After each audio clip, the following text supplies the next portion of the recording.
But we did also have some news this morning that I wanted to talk about. Not something that I was planning on learning today, and it's also not all that surprising. But CNN, the Communist News Network themselves, there's some layoffs, guys. They're going through some hard times, and they have more layoffs. Fresh on the cancellation of CNN Plus that barely lasted a week. Fresh on the restructuring. Brian Stelter loses his job. Don Lemon out of his nighttime slot. All these things happening at CNN. Well, I guess it's not enough because their CEO has indeed announced layoffs. Breaking, CNN to begin mass layoffs, CEO says. Today, we'll notify a limited number of individuals, largest number of paid contributors, as part of a recalibrated reporting strategy, the email states. Well, unless the recalibration is to actually run real news, I don't know if this is going to work.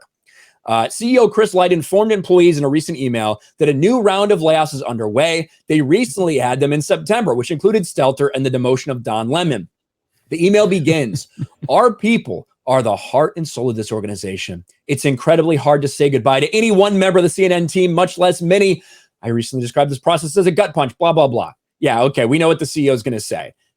Yes, they are not in a good financial spot right now for two reasons. One, because Warner Brothers is basically the parent company, and they're massively in debt right now. So they're trying to cut costs all around. But also, CNN has not been profitable in a long time because they continue to drive people away by focusing solely on a very leftist brand of politics. We've heard some people come in and say, we want to change how CNN looks. We want to make it more of like the middle ground, like people used to perceive it as. But until something like it actually happens, you get tangible results. People aren't going back to CNN. People aren't going to watch this garbage, and you get what you deserve. I got good news for them. I've got some good news for CNN. Trump is returning as presidential nominee. That's going to send your ratings through the roof because that was when they were at their best, when Trump was in the news cycle. So Daddy Trump is returning to the news cycle for you. You're going to be able to boost your ratings from there. But in all reality, I mean, it is crazy. I mean, growing up, I mean, CNN just always was this news channel that was kind of there. And you always felt like it was the kind of definitive news channel. It was always at airports. It was always at the mall. It was always at restaurants. That was the news channel that was just always on. They have hurt their identity so incredibly bad to the point where I don't know if they can truly recover. I really don't. I mean, they've gotten rid of a lot of people that have hurt them, but they continue to just show how biased they are. I don't know if it can ever actually recover. I guess it can in theory if they brought someone in and blew it up. I mean, look at how Elon has changed the perception of Twitter in a lot of people like our minds. You know, we used to look at Twitter and go, oh, it's such a terrible place. But now you look at it like, oh, this is fun again. But that's a major, major overhaul. You know what I mean? You're not going to get an Elon Musk to buy CNN and blow it up like he has with Twitter. So I don't know if they can recover between ESPN layoffs, CNN layoffs, Facebook layoffs. It's almost like wokeness is a disease and it doesn't actually turn any profits. So I'm not surprised at all.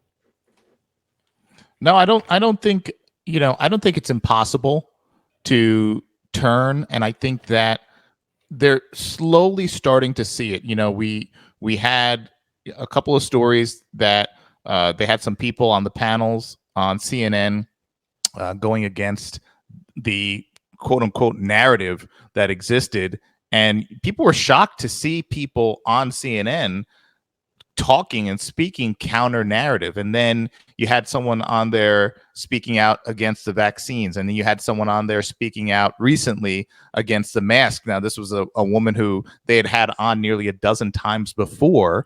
And now all of a sudden she's back, but this time she's saying that the masks didn't work and they weren't going to ever work for COVID. And I was like, wait a second, this is the same woman that they've had on this same network at least a dozen times. That was all she was saying was mask, 3 masks, 2 masks, whatever. And now she was literally on the same channel, the same network, the same time slot saying, listen, the cloth masks, they were never going to work. They were never going to work for any variant of COVID. I was watching that and I was like, Are we in the Twilight Zone right now? So I think people are starting to notice that they're trying to kind of come around the corner. And I think that is, one, their massive drop in ratings.